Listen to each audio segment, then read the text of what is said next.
오늘 함께 살펴보실 말씀은 로마서 15장 1절에서 13절입니다. 믿음이 강한 우리는 마땅히 믿음이 약한 자의 약점을 담당하고 자기를 기쁘게 하지 아니할 것이라. 우리 각 사람이 이웃을 기쁘게 하되 선을 이루고 덕을 세우도록 할지니라. 그리스도께서도 자기를 기쁘게 하지 아니하셨나니 기록된 바 주를 비방하는 자들이 비방이 내게 미쳤나이다 함과 같으니라. 무엇이든지 전에 기록된 바는 우리의 교훈을 위하여 기록된 것이니 우리로 하여금 인내로 또는 성경의 위로로 소망을 가지게 함이니라. 이제 인내와 위로의 하나님이 너희로 그리스도 예수를 본받아 서로 뜻이 같게 하여 주사 한 마음과 한 입으로 하나님 곧 우리 주 예수 그리스도의 아버지께 영광을 돌리게 하려 하노라. 그러므로 그리스도께서 우리를 받아 하나님께 영광 돌리신과 같이 너희도 서로 받으라. 내가 말하노니 그리스도께서 하나님의 진실하심을 위하여 할례의 추종자가 되셨으니 이는 조상들에게 주신 약속들을 경고하게 하시고 이방인들도 그 긍휼하심으로 말미암아 하나님께 영광을 돌리게 하려 하심이라. 기록된 바 그러므로 내가 열방 중에 주께 감사하고 주의 이름을 찬송하리로다 함과 같으니라. 또 이르시되 열방들아 주의 백성과 함께 즐거워하라 하였으며 또 모든 열방들아 주를 찬양하며 모든 백성들아 그를 찬송하라 하였으며 또 이사야가 이르되 이 새의 뿌리 곧 열방을 다스리기 위하여 일어나신 이가 있으리니 열방이 그에게 소망을 두리라 하였느니라. 소망의 하나님이 모든 기쁨과 평강을 믿음 안에서 너에게 충만하게 하사 성령의 능력으로 소망이 넘치게 하시기를 원하노라. 아멘. 오늘 본문의 앞장인 로마서 14장에서는 바울은 신앙 공동체에서 일어나는 문제를 다루었습니다. 당시 로마 교회 안에 두 부류의 사람들이 있었습니다. 한 부류는 유대인 그리스도인이고 또 다른 한 부류는 이방인 그리스도인들이었습니다.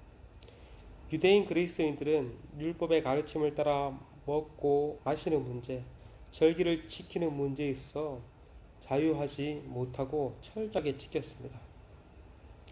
그들은 이방 신들을 위한 제의에 사용한 고기나 포도주를 마시지 아니하였고 유대 절기를 엄격하게 지켰습니다. 바울은 이들을 가리켜 믿음이 연약한 자들이라고 표현하였습니다. 반면 이방인 그리스도인들은 이 문제에 있어 자유했습니다. 그리스도께서 율법을 완성하셨기에 율법의 마침이 되셨기에 더 이상 율법의 규례들을 지킬 필요가 없다고 생각했습니다. 바울은 이들을 가리켜 믿음이 강한 자들이라고 표현하였습니다. 로마 교회는 믿음이 연약한 유대인들과 믿음이 강한 이방인 그리스도인이 함께 공존했습니다. 문제는 공동체 안에서 먹는 자인 이방인 그리스도인들은 먹지 않는 자인 유대인 그리스도인들을 업신여겼고 먹지 않는 자는 먹는 자를 비판했습니다. 이것은 자칫 공동체를 무너뜨릴 수도 있었습니다. 그래서 바울은 이 문제에 있어 서로 업신여기거나 비판하지 말고 서로 용납하고 받아줄 것을 권면합니다. 왜냐하면 하나님께서 그들 모두를 받으셨기 때문이라 말합니다. 하나님께서 용납하고 받아주셨는데 어찌 서로를 용납하지 아니하고 받지 아니할 수 있냐는 것입니다. 그러므로 피차 사랑할 것을 권면하였습니다. 오늘 본문 또한 이러한 맥락이 계속해서 이어집니다. 바울은 믿음이 강한 자를 향하여 두 가지를 따를 것을 말합니다.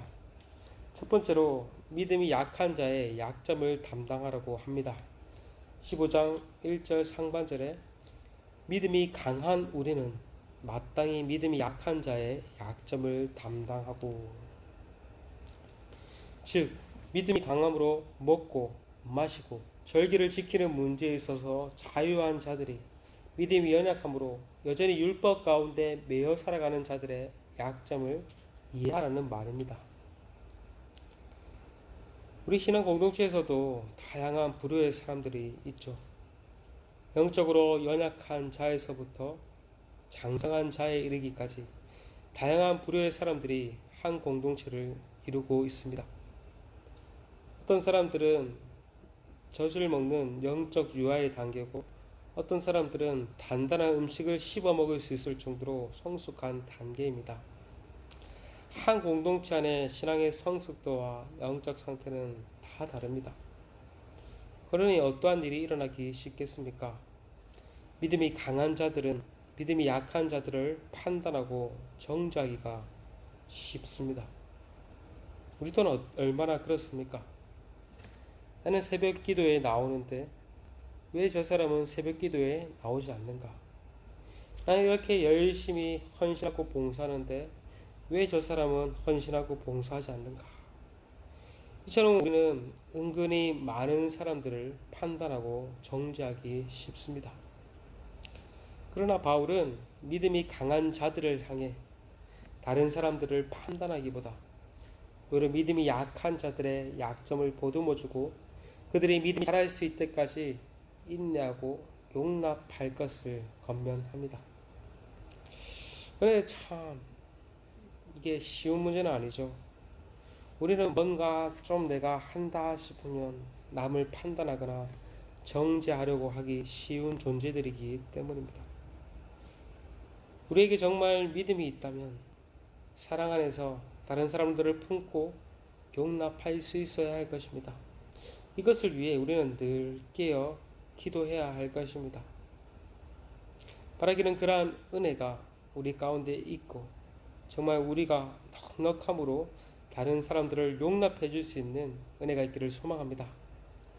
둘째, 바울은 믿음이 강한 자는 자기를 기쁘게 하지 말 것을 권면합니다. 15장 1절 하반절에가 2절에 이렇게 말합니다.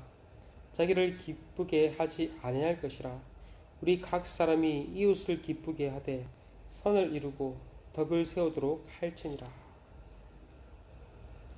믿음이 있다고 하면서 그 믿음으로 다른 사람들을 판단하고 정죄하여 은근히 자신을 증명함으로써 기뻐하는 자들이 있습니다. 그러나 바울은 이것이 아니라고 말을 합니다. 참 믿음의 사람은 자기를 기쁘게 하는 자가 아니요 도리어 이웃을 기쁘게 하는 자라고 말을 합니다. 여러분, 누가 참 믿음의 사람입니까?